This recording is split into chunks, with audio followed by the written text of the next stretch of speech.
김연경의 생생경제. 안녕하세요. 김연경입니다. 오늘 한국은행 금융통화위원회가 열렸습니다. 기준금리는 연 1.75%로 유지하기로 결정을 했는데요. 한국은행의 설명은 이렇습니다. 부동산과 증시 같은 자산 시장이 회복되고 있고요. 또 소비 심리가 개선되고 있어서 이런 흐름이 계속될지를 지켜볼 필요가 있다는 겁니다. 이 진단을 믿어도 될지 잘 모르겠다는 생각이 들기도 하죠. 오늘 한번 직접 저희가 들어보려고 합니다. 서영경 한국은행 부총재부, 여성으로서는 한국은행에서 가장 높은 자리에 계신 분인데요. 직접 저희 스튜디오에 모시고 이야기를 들어보겠습니다. 3, 4부 금요기획 기대해 주시고요. 김윤경의 생생경제 1부 시작합니다.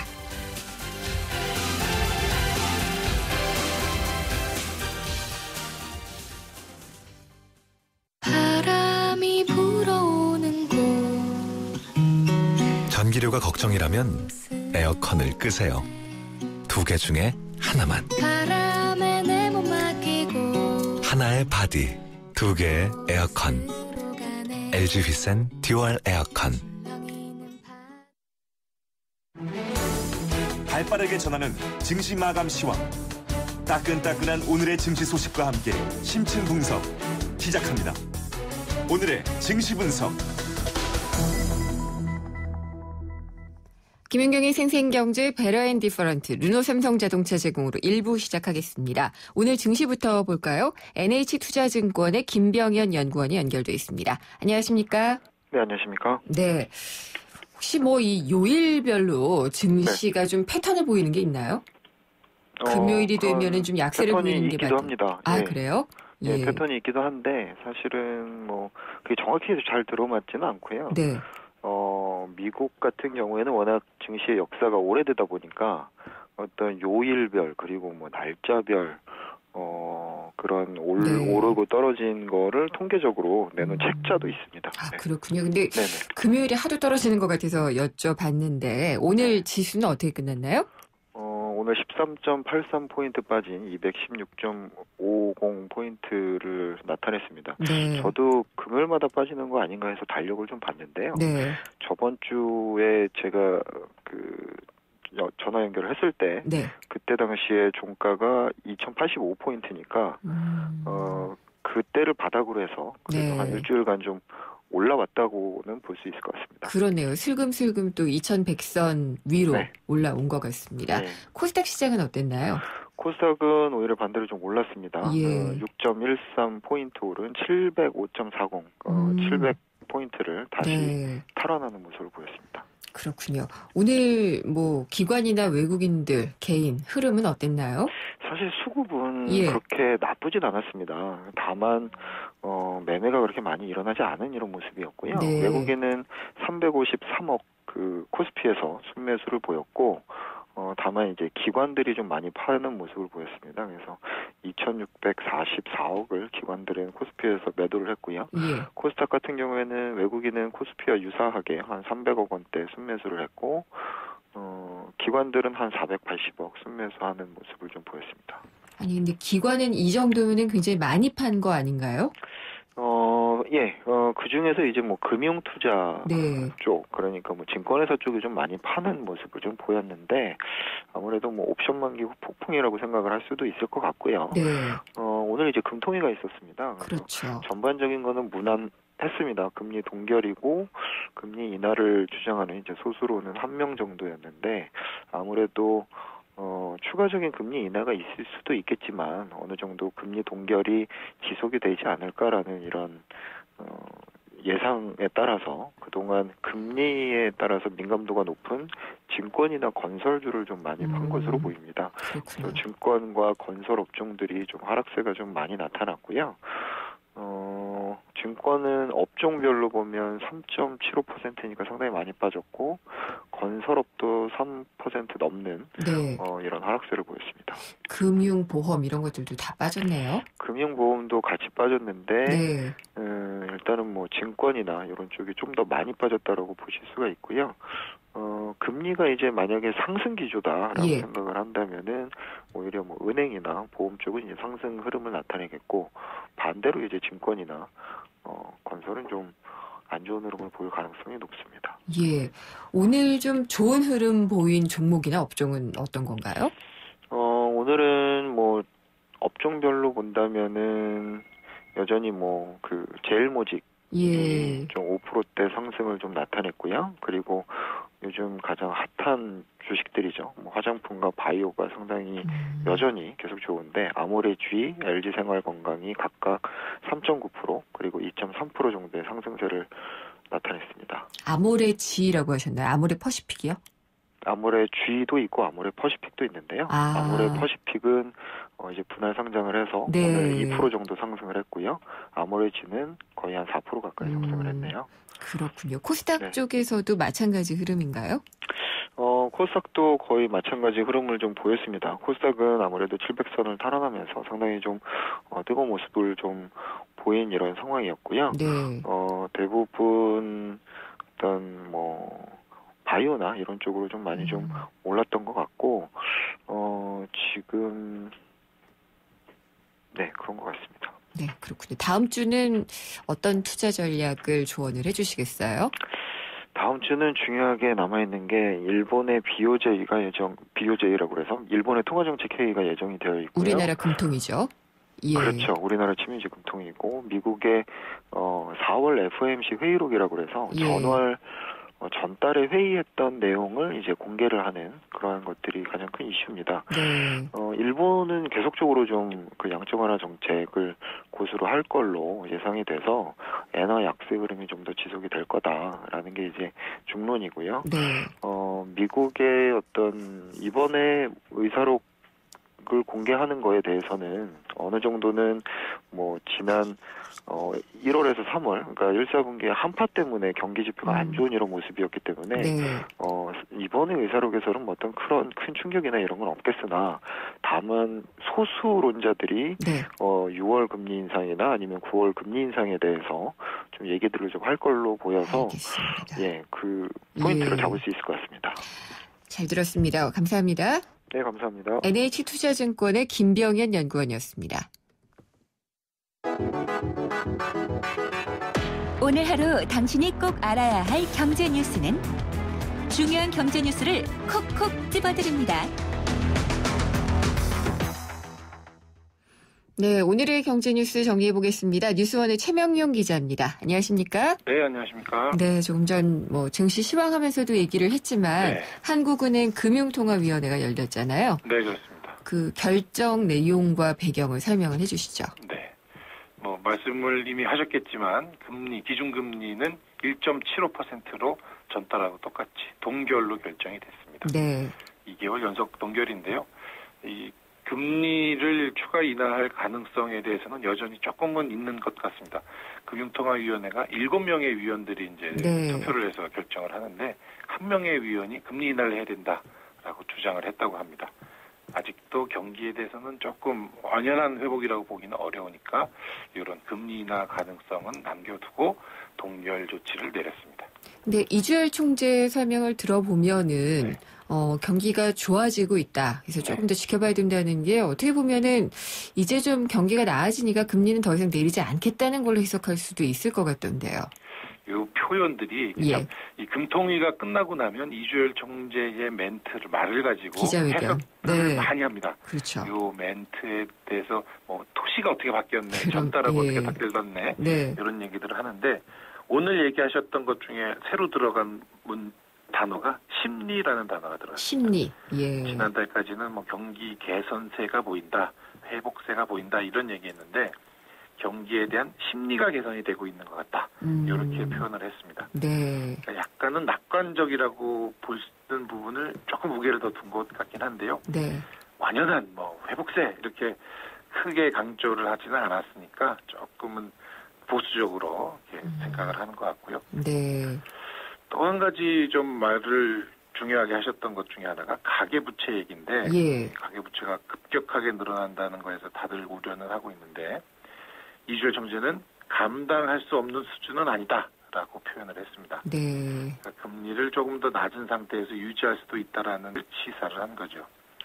그렇게 얘기했던 배경은 주택 거래량이 늘어나면서 가계부채가 늘어나는 것이기 때문에 투기를 위한 가계부채가 아니고 실수요자들의 가계부채가 늘어나는 것이어서 감당할 수 있다. 이렇게 평가를 하고 있습니다.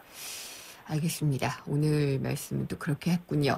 론스타가요. 네네. 이게 원래 우리 정부를 상대로 네. 손해를 봤다면서 소송을 제기하지 않았었나요? 오늘 다시 제기를 한 건가요? 다시 제기를 한 게 아니고 오늘부터 그 소송의 심리가 시작이 된 거예요. 아, 심리가 시작이 되는군요. 예. 그러니까 정확하게 이제 소송 이전에 중재를 먼저 신청을 했었고요. 네. 2012년에 중재를 신청했다가 중재가 여의치 않으니까 소송으로 다시 왔고 오늘부터 심리를 시작을 했습니다. 그러면은 이게 국가 간 투자 소송이라고 해야 되나요? ISD의 어떤 절차가 시작이 되는 거라고 볼 수가 있군요. 그렇습니다. 이게 ISD라는 게 투자자와 국가 간 소송을 뜻하는 약어인데요.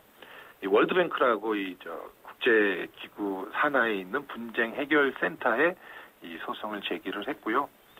소송 가액이 무려 5조 원에 가깝습니다. 4조 6천억 원, 46억 달러 이 정도가 됩니다. 아니 5조 원의 근거는 뭔가요? 이게 참 황당한 얘기일 수도 있는데 이 론스타가 외환은행을 2003년에 인수를 하고 이후에 2012년에 하나금융에다 이걸 팔게 됩니다. 예. 그 중간에 국민은행하고 HSBC 두 군데에다 매각을 하려고 했는데 국민은행하고 팔 때는 값이 그렇게 높지 않았는데 HSBC에서 5조 9천억 원을 제시를 했던 적이 있습니다. 네. 근데 요 과정에서 정부가 승인을 차일피일 미루다 보니 무산이 됐고 이후에 2012년에 다시 추진을 해서 3조 3천억 원 정도의 이 매각을 진행을 하게 됩니다. 네. 요때 생긴 이 차액 2조 원을 물어달라 이런 게 론스타의 주장입니다. 그럼 2조 원만 소송을 걸면 되잖아요. 그 사이에 이자가 붙어 있었고요. 그 차액에 대한 세금이 8,500억 원이 있었는데 그 8,500억 원까지 추가로 요구를 하고 있는 중입니다. 억지 아닌가요? 약간 억지일 수도 있는데 이게 한국 상황이라 그러면 참 말도 안 되는 건데 미국 자유주의, 자본주의의 이 결정체라고 하는 미국에서는 이 조그마한 돈이라도 소송을 걸지 않으면 주주들한테 이렇게 항의를 받을 수 있으니까 받아낼 수 있는 건 끝까지 받아내는 게 그들의 전략이 아닐까 이렇게 생각이 됩니다. 게다가 또 미국 땅에서 지금 소송전이 벌어지기 때문에 미국의 자식인 론스타에게 조금 유리할 수 있지 않겠느냐라는 우려도 좀 나오고 있고요. 그런 생각도 듭니다. 론스타라는 게 하나의 별이라는 뜻 아니겠습니까? 네. 이곳이 있는 위치가 텍사스주인데요. 이 텍사스주가 이 주기가 이 깃발에 딱 별 하나가 딱 있는 그런 곳입니다. 미국의 처음 생긴 주라고 하는데 좀 여러 가지 면으로 미국식 자본주의와 이 한국의 정서가 좀 이렇게 맞붙는 그런 모습인 것 같습니다. 소송의 쟁점 좀 설명을 다시 해주시죠. 말씀드렸던 이 승인 과정이 정당했느냐가 론스타에서 주장하는 건데요. 한국 정부가 억지로 이 승인을 딜레이하면서 늦추면서 이 매각이 무산이 됐다라고 해서 그 손해를 물어달라는 게 한 가지가 있고요. 이 세금 8,500억 원을 부과를 했는데 론스타가 직접 투자를 한 게 아니라 벨기에를 거쳐서 투자를 하거든요. 근데 한국과 벨기에는 세금 면세 협정이 맺어져 있습니다. 그러니까 론스타 측에서는 우리가 벨기에를 통해서 투자를 했으니까 세금 면세를 받아야 된다 이렇게 주장을 하는 거고 한국에서는 벨기에 세운 회사는 껍데기 회사뿐인데 어떻게 그거가 주체라고 볼 수 있느냐. 본사를 우리는 겨냥해서 세금을 매긴다. 이렇게 주장을 하고 있습니다. 누가 유리한가요? 이거는 참 판단하기가 어려운 문제인데요. 좀 심리를 좀 지켜봐야 되겠습니다. 개인적으로는 한국 정부가 이겼으면 하는 생각이지만 그거는 축구 한일전과 같은 어떤 심리고요. 알겠습니다. 좀 더 지켜봐야 되겠네요. 이재용 삼성전자 부회장이 공익재단의 이사장으로 취임을 했나요? 네, 그렇습니다. 이건희 회장이 지금 병원에 입원하신 지 벌써 1년이 좀 넘어가고 있는데 이재용 부회장이 지금까지는 계속 전면에 나서지는 않고 부회장이라는 타이틀로 대외 활동을 하거나 외빈을 만나거나 이런 활동만 주로 했었는데요. 오늘 이 삼성생명 공익재단과 삼성문화재단이라는 곳에 이사장으로 이름을 올렸습니다. 어떻게 보면 그냥 회사에서 운영하는 또 이 공익재단의 이사장이 된 것이니까 큰 의미가 없다라고도 볼 수 있는데 이건희 회장이 지금 공석 부재 중인 상황이 이제 1년이 넘어가고 있으니까 네. 이게 이재용 회장이 이 삼성그룹을 이렇게 경영권을 승계하는 시그널이 아닌가 이런 해석들을 제기하고 있습니다. 네, 그렇게 볼 수도 있는 상징적인 자리인 것 같긴 하네요. 네, 그렇습니다. 슬금슬금 또 유가가 올라서 보니까 휘발유 가격도 오르고 있더라고요. 네, 이게 참 조금 서민들에게는 조금 부담이 될 수 있는 얘기인데요. 2,000원짜리 주유소, 그러니까 리터당 2,000원의 휘발유를 파는 주유소들이 2월 달까지는 그냥 싹 사라졌었는데 예. 25군데까지 드러났다고 합니다. 저희 동네가 싼 거군요. 1,600원대던데. 그 정도면 뭐 싼 편에 속하고요. 예. 이 중구의 서남주유소라는 곳이 2,108원에 팔았었는데 최근에 예. 2,122원까지 가격을 올렸고요. 네. 2,100원대에 파는 주유소들이 서울에만 한 16군데, 그렇군요. 경기, 경북 이런 지역에 예. 좀 생기고 있다고 합니다. 국제유가 따라서 어쩔 수 없는 부분이라. 네, 그렇습니다. 네, 잘 들었습니다. 감사합니다. 네, 고맙습니다. 뉴스원의 최명용 기자였습니다. 나라 없이는 나도 없으니 나라는 꼭 지켜야 합니다. 우리가 한우를 사랑하면 한우가 우리 농가를 지키고 더 나아가 대한민국까지 든든해지는 것. 한우 사랑이 나라 사랑입니다. 알면 알수록 우리 한우 자조금. 오늘도 하품하다 하루가 다 갔어. 착한 활력이 필요해. 기운이 뿅 생겨났어. 활력이 슝슝 생겨났어. 착한 활력 비타민으로 채워주세요. 착한 드링크 비타오백. 생생경제 1부 함께 하셨습니다. 잠시 후 2부에서는 책과 영화 만나보는데요. 경제 트렌드를 엿볼 수 있는 경제신간에서는 일본에서는 경영의 신으로까지 불리는 분입니다. 이나무리 가조의 강연 내용을 담은 바위를 들어 올려라 라는 책을 소개를 해드리겠습니다. 그리고 경제영화관 시간에는요. 케이트 베커 플로이랜드 감독의 영화입니다. 우리나라에서는 음악영화 잘 유행을 하는데 송원이라는 영화입니다. 이 영화를 통해서요. 경제 용어인 적정기술 한번 짚어보도록 하겠습니다. 잠시 후 2부에서 뵙겠습니다.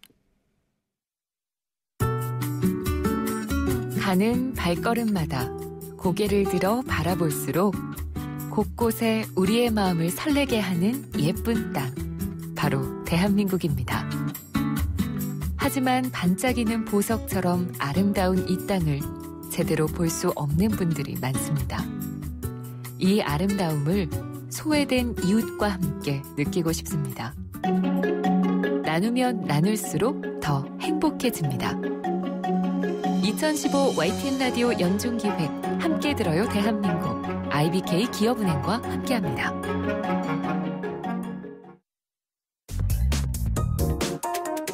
우리 경제의 민낯을 한꺼풀 벗겨보는 경제 뉴스. 경제를 위한 새로운 시각. 김인경의 생생경제.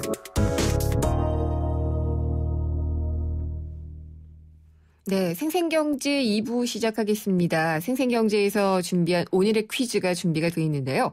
오늘 한국은행의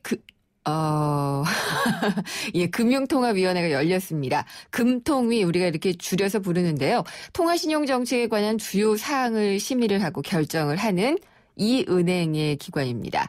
이주열 한은 총재가 주재하고 있는 은행의 이름은 무엇일까요? 제가 답을 다 말해버렸네요.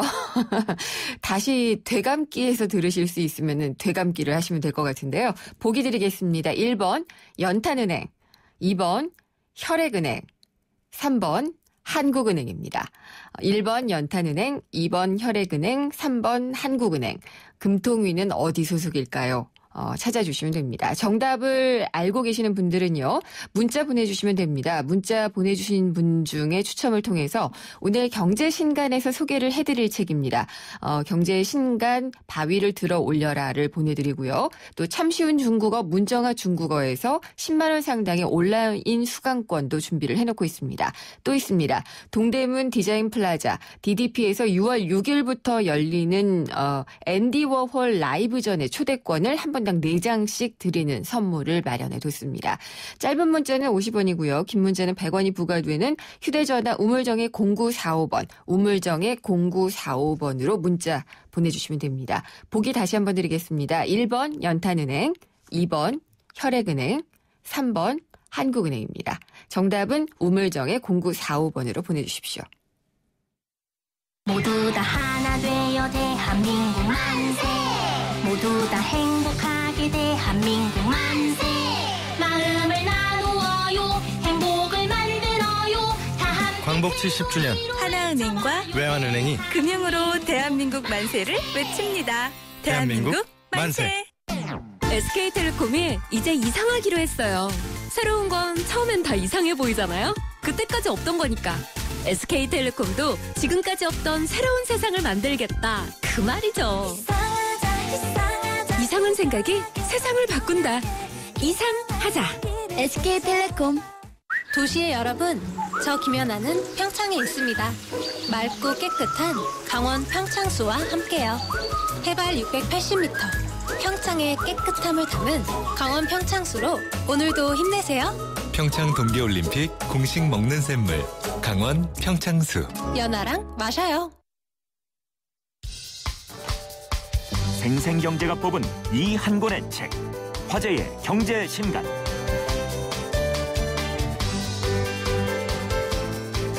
네, 금요일에 만나는 경제의 신간입니다. 홍순철 북칼럼니스트 나오셨습니다. 안녕하십니까? 안녕하세요. 네, 제가 따끈따끈한 하려다가 더워가지고 이제 휴식을 뺐습니다. 예. 오늘은 어떤 책을 가져오셨나요? 예, 오늘 소개해드릴 책은요. 바위를 들어올려라 라는 제목의 책입니다. 왜 들어올려야지 되는 걸까요? 제목이 일단 어마어마하죠. 누가 쓰셨어요? 이 책의 저자가 이나모리 가즈오. 예, 일본에서 경영의 신이라고 불리는 분이죠. 그렇죠. 신의 경지죠. 그렇죠. 예. 일본에서 뭐 존경받는 경영자 그러면 마쓰시다 고노스케, 네. 또 혼다 소이치로, 그리고 또 한 분이 바로 이 이나모리 가즈오인데요. 일본 교세라 창립자인 그는 인본 사상을 바탕으로 한 경영 철학으로 아주 유명한 분이십니다. 네. 그리고 계획적이고 과학적인 무차입 경영. 좋죠. 대단하죠. 일본 기업이라 또 이런 게 가능할 것 그렇죠. 같아요. 예. 또 아메바처럼 끊임없이 자기 분야를 해나가는, 그래서 성장하는, 언제든지 모였다가 또 헤어졌다가 할 수 있는 그런 어떤 독립채산제로 회사를 운영함으로써 훨씬 더 유명한 분으로 우리가 이나모리 가즈오를 알고 있는데요. 이분이 더더욱 세계적으로 유명해진 게 2010년에 8,400억 엔의 규모의 채무를 지고 법정 관리에 들어간 일본 항공 잘의 CEO를 맡았잖아요. 그렇죠. 선장을 하면서 그렇죠. 흑자로 만들어놨죠. 1년 만에 흑자로 예. 만드는 정말 기적적인 일을 만들어냈는데요. 이분이 나이가 1932년생입니다. 많군요. 그렇죠. 예. 그럼에도 불구하고 끊임없이 공부하는 걸로 유명한데 차세대 경영자들과 함께 모여서 경영 철학을 공부하는 경영 아카데미 세이와 주쿠라고 하는 게 있다고 그럽니다. 그래요? 예. 그 오늘 소개해드리는 바위를 들어올리라. 이 책은 바로 이 세이와 주쿠에서 젊은 경영자들에게 강연을 했던 내용을 책으로 엮어낸 그런 내용입니다. 이런 분들이 경영만 잘하시면 되는데 철학이 좋으셔서 책도 잘 쓰고 베스트셀러 작가까지 되시니 네, 너무 부럽죠. 정말 그 평범한 사람들의 자리가 줄어드는 것 같은데 세이와 주쿠는 저도 한번 가보고 싶은데 이게 일본 경영 철학의 요람이다 이렇게 불리기도 하더라고요. 네네, 그렇게 불리고 있고요. 예. 실제로 사실 뭐 우리가 잘 알고 있는 일본 최고의 경영자들이 이 모임에 참가를 하고 있습니다. 누구 있을까요? 예를 들어서 이 소프트뱅크의 손정희라든가 네. 전 일본 축구 대표팀 감독 오카다 다케시라든가 그리고 요즘 정말 핫한 인물이죠. 알리바바의 마윈에 이르기까지 전 세계 50여 개 나라에서 8,500여 명이 연구생으로 참여하고 있다고 그러는데요. 이들은 서로를 소울메이트라고 부르면서 이 이나모리 가즈오 회장의 경영 기법과 철학을 공유하고 있다고 그럽니다. 그리고 그들 사이에, 그리고 이 교세라 직원들 사이에는 아주 비밀스러운 수첩이 하나 있는데요. 이나모리 가즈오의 경영 철학의 정수를 담은 교세라 철학 수첩이라는 게 있다고 그래요. 그래요? 이게 이제 그들만이 비밀리에 공유하던 거였는데 이 내용이 이번에 이제 책에 소개가 되고 있다고 그럽니다. 어떤 내용인지 대략 좀 알려주세요. 이 책은 크게 1부에서 멋진 인생을 살아가기 위해 필요한 마음가짐, 2부는 경영의 마음가짐, 3부는 직원 모두가 경영자인 회사. 주인의식이군요. 그렇죠. 예. 4부는 뭐 경영자뿐만이 아니고 우리 모두가 실천해야 될 하루하루 일을 해나가는 자세에 이르기까지 정말 최선을 다해서 하루를 살아가고자 하는 사람들에게 삶의 나침반과 같은 그런 내용을 소개해주고 있습니다. 네, 제가 이분 쓰신 책도 읽어보고 그랬는데 늘 인생을 가르치시는 것 같아요. 그렇죠. 경영이 맞습니다. 아니라. 네. 예, 책의 내용 한번 들어보겠습니다.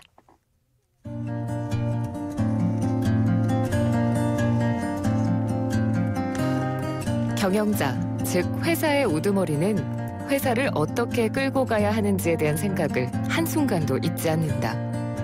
불황이라면 더욱 열정적으로 온 힘을 다해 회사 일에 매달린다. 그리고 부하 직원들에게 이봐, 지금 수주량이 줄고 있으니 이러이러한 노력을 기울여줘. 내가 일일이 말하지 않아도 그 정도는 알아서 하라고 라고 꾸짖으며 화를 내기도 한다. 그런데 이럴 때면 아주 냉정하고 담담한 얼굴로 열정을 전혀 보여주지 않는 사람이 한두 명은 꼭 있다. 질타하는 사람의 활활 타오르는 열정마저 식혀버릴 듯이 담담한 사람들이다. 어떤 조직이든 이런 사람은 반드시 있기 마련이다. 경영자에겐 아주 싫은 존재다. 특히 중소 영세 기업이라면 이런 사람이 한 명만 있어도 회사 전체 분위기가 침체되고 만다. 경영자에게 가장 골치 아픈 사람은 열정이 조금도 없는 불연성 인간이다. 교세라는 타지 않는 세라믹 제품을 만들기 때문에 가끔 직원들끼리 농담으로 우리 회사엔 진짜 타지 않는 녀석들밖에 없잖아 라고 불평한다. 물론 회사에 스스로의 열정으로 타오르는 사람이 많으면 그처럼 좋은 현상도 없다. 하지만 현실적으로 그런 경우는 흔치 않다. 무슨 일을 하든 열정으로 불타오르는 사람이 몇 명이나 있는가에 따라 회사의 운명이 갈린다. 따라서 어떻게 하면 직원들을 열정이 저절로 솟는 사람으로 키울까 하는 것이 경영의 성패를 좌우하는 관건이다.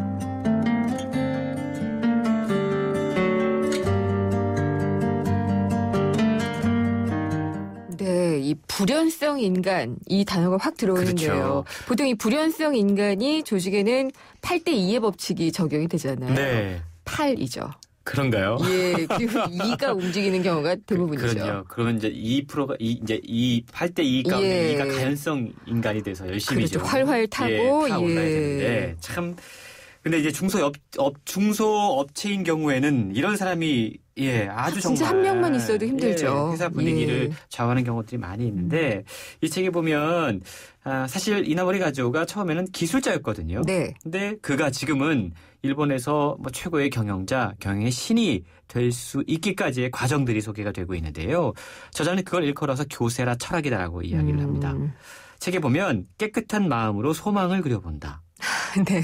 항상 겸손해야 한다. 예, 감사하는 중요하죠. 마음 품는다. 예. 작은 노력을 꾸준히 쌓아간다.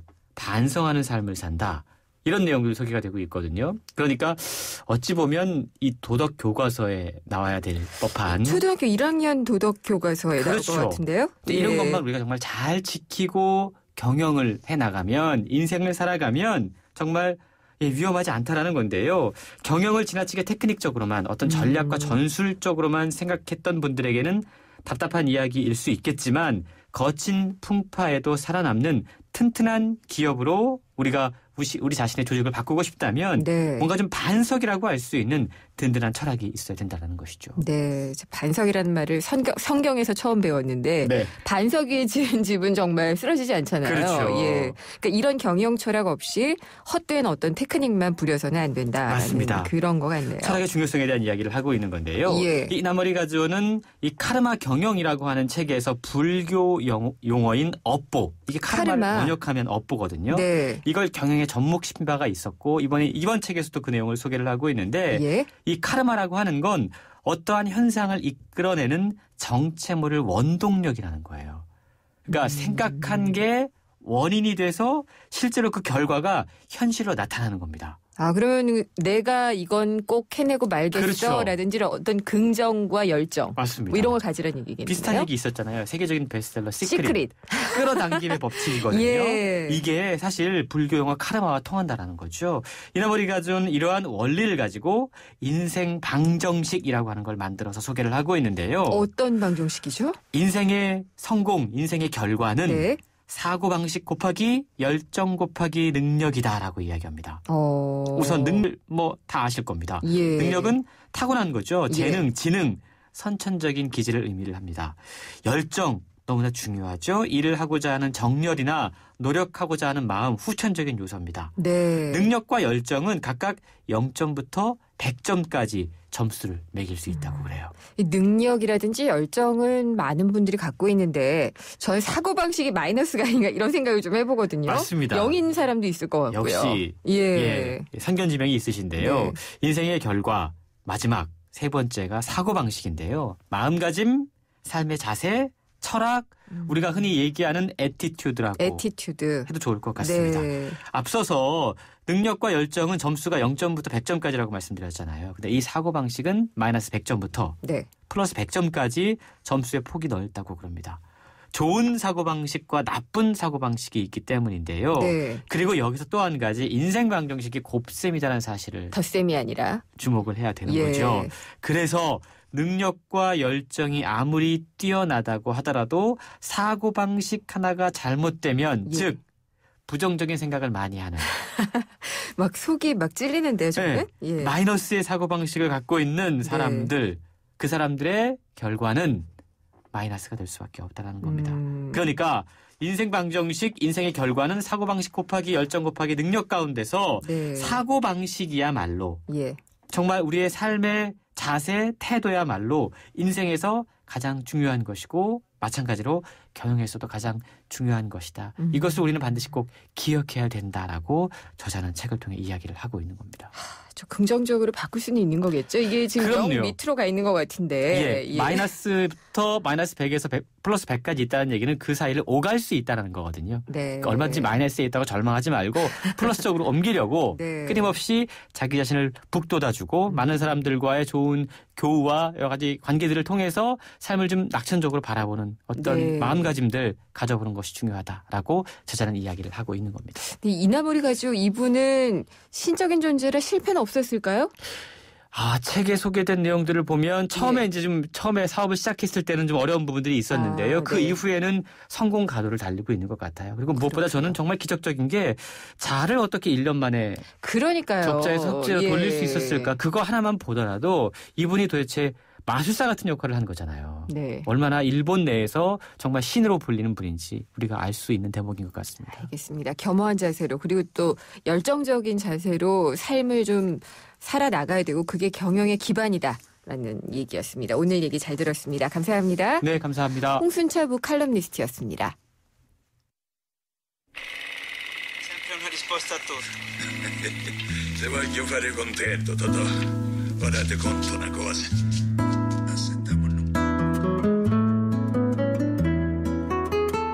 영화 속에서 경제 이야기를 찾아보는 시간입니다. 경제영화관 경향신문의 박병률 기자 연결하겠습니다. 안녕하십니까? 네, 안녕하세요. 네, 오늘은 어떤 영화를 소개를 해주실 건가요? 네, 어떨 때 행복을 느끼시나요? 라는 질문을 좀 먼저 던지고 싶은데요. 저한테 하신 거죠? 네. 예, 저는 잘 때요.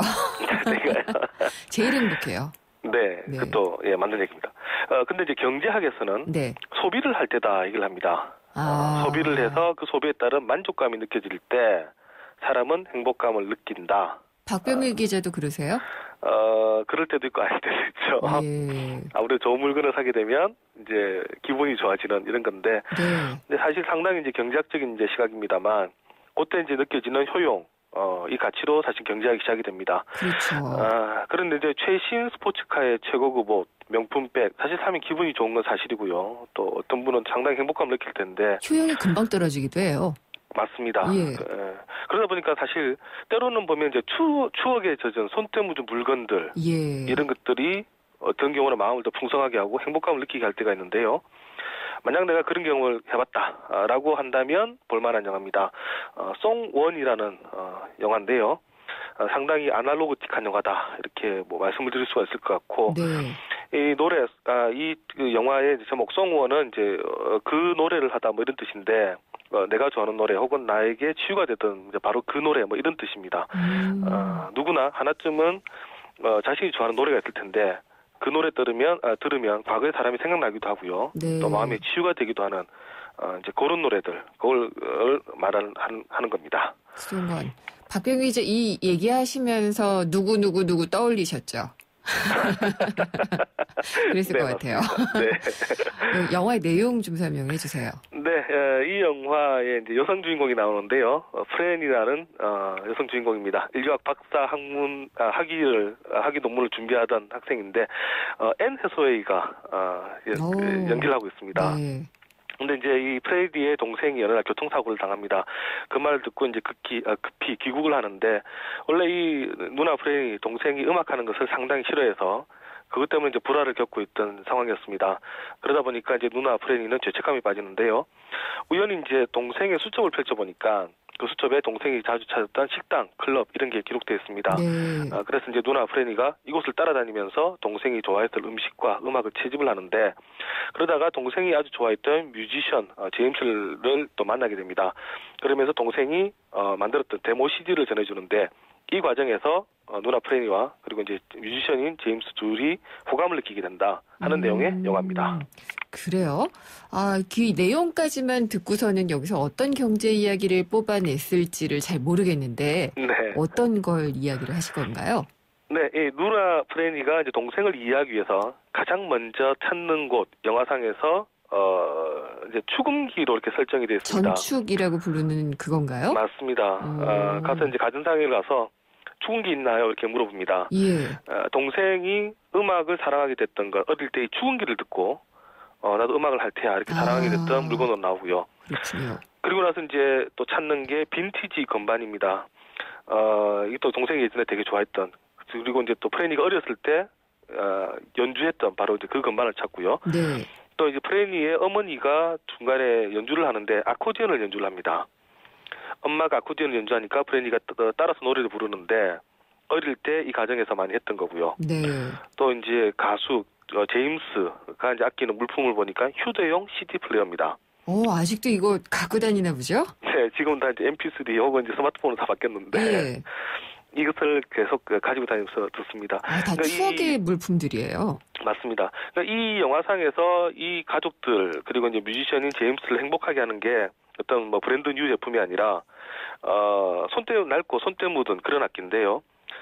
이렇게 이제 과하지 않는 기술 이런 것들이 때로 이제 사람들에게 행복을 느끼게 하고 딱 나에게 필요한 기술이 될 수 있습니다. 이런 거 경제학에서는 이제 적정 기술이다 이렇게 말을 합니다. 적정 기술. 또 이 추억의 물건을 얘기하다가 적정 기술이라고 하니까 약간 좀 생소하기도 한데 좀 더 구체적으로 설명을 해주세요.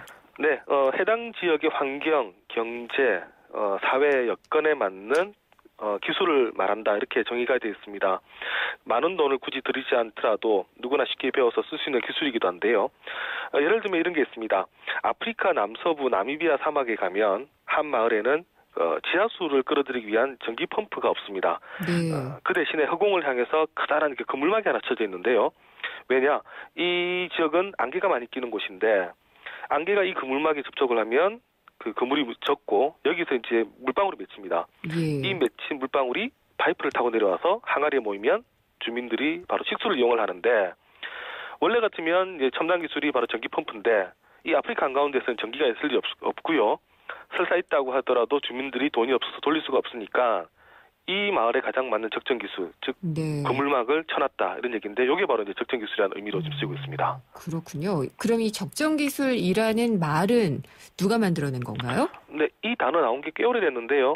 1960년대 중반으로 올라갑니다. 경제학 자연가 슈마흐가 제안을 했습니다. 작은 것이 아름답다.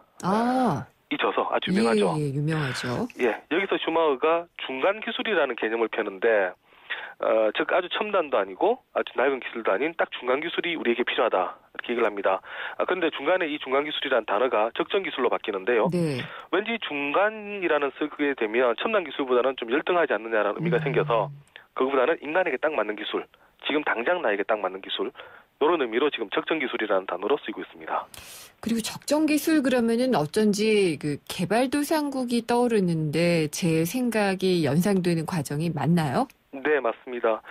슈마허가 이 중간기술 혹은 이제 적정기술을 떠올리게 된 모델이 바로 인도의 마하트마 간디입니다. 네. 우리가 이제 간디라고 생각하면 떠오르는 게 그 물레를 물레로 이제 옷을 만드는 모습이 보이는데 당시에 이제 그 간디 주장이 그겁니다. 인도가 방직 기계를 바로 이제 수입해왔을 경우에 생산성은 높일 수 있지만 이게 바로 인도의 그 전형적인 기술이 될 수는 없다. 그렇게 주장을 하면서 이제 물레를 이용하는 모습을 보였는데요. 슈마허는 적정기술이야말로 개도국을 살릴 수 있다 이렇게 주장을 합니다. 아직 준비도 되지 않은 개도국이 선진국의 첨단 기술을 도입한다고 해도 오히려 도움이 되지 않고 선진국이 종속이 될 수 있다 이런 얘기인데요.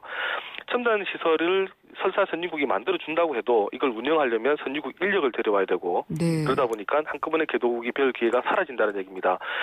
예컨대 최근에 아프리카 가보면 아프리카 국가들 대부분 다 지금 스마트폰 무슨 스마트폰을 다 쓰고 있는데 이 스마트폰의 통신 기술을 제공하는 회사 대부분 보면 유럽 회사입니다.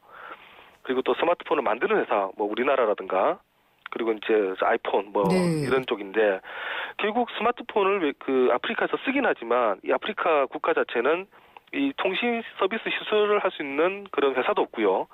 만들 수 있는 제조 회사도 없다. 그럼 이게 과연 아프리카에 도움이 되겠느냐 이런 얘기입니다. 그러니까 이제 개도국 같은 경우에는 당장 첨단 기술을 가져오는 게 아니라 그 나라 수준에 맞는 기술들을 차례로 배워가면서 기술력을 높이는 게 낫다 이런 주장인 거죠. 그래요? 뭐 일부는 동의를 할 수 있고 일부는 약간 좀 반박을 하고 싶기도 한데 이런 사례가 좀 더 있을 것 같아요.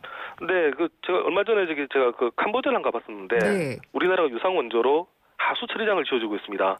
근데 우리나라가 지어주는 캄보디아 하수 처리장을 보면 최첨단 시설이 아니라 미생물 오폐수를 자연 분해하는 약간 한 단계 낮은 그런 기술인데요. 그렇군요. 왜 그랬냐 물어봤더니 캄보디아에 화학 공장을 그러니까 화학 시설로 이용하는 하수 처리장 최첨단 시설을 만들어줘봤자 관리를 하지 못한다는 겁니다. 그리고 또 이제 여기에 들어가는 화학품을 사야 되는데 이게 또 돈이 또 많이 들어가고 그러니까 저도 운영비도 많이 들고 운영하기도 어려우니까 차라리 캄보디아 수준에서 딱 맞는 기술을 해달라. 최첨단은 아니더라도 당장 우리 캄보디아인의 힘으로 돌릴 수 있고 부담도 없는 기술을 만들어 달라. 이런 요구를 해서 우리가 이제 한국이 그런 시설을 만들어줬다는 얘기인데 이런 것들을 보다 보면 항상 이제 상대방이 딱 원하는 거기에 적당한 기술을 어떻게 보면 이제 주는 것이 그 나라 자립을 위해서는 도움이 될 수도 있다. 이런 또 사례가 될 수도 있을 것 같습니다. 네.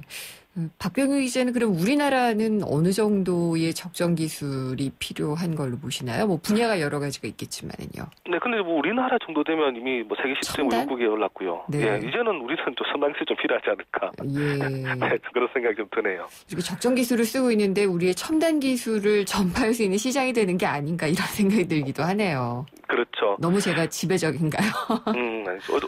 사실 보면 이제 개도국 같은 경우는 한국의 사례를 많이 받으려고 하는 게 선진국 사례는 너무 상황이 안 맞기 때문에 받아들이지 못하는데 한국 같은 경우는 발전 정도가 그렇게 차이가 나지 않았기 때문에 우리나라의 경제 발전 기술이라든가 방법 이런 것을 상당히 점수를 많이 받으려고 하는데 그것도 어떻게 보면 그 나라 입장에서 적정 기술 될 수가 있는 거죠. 그렇군요.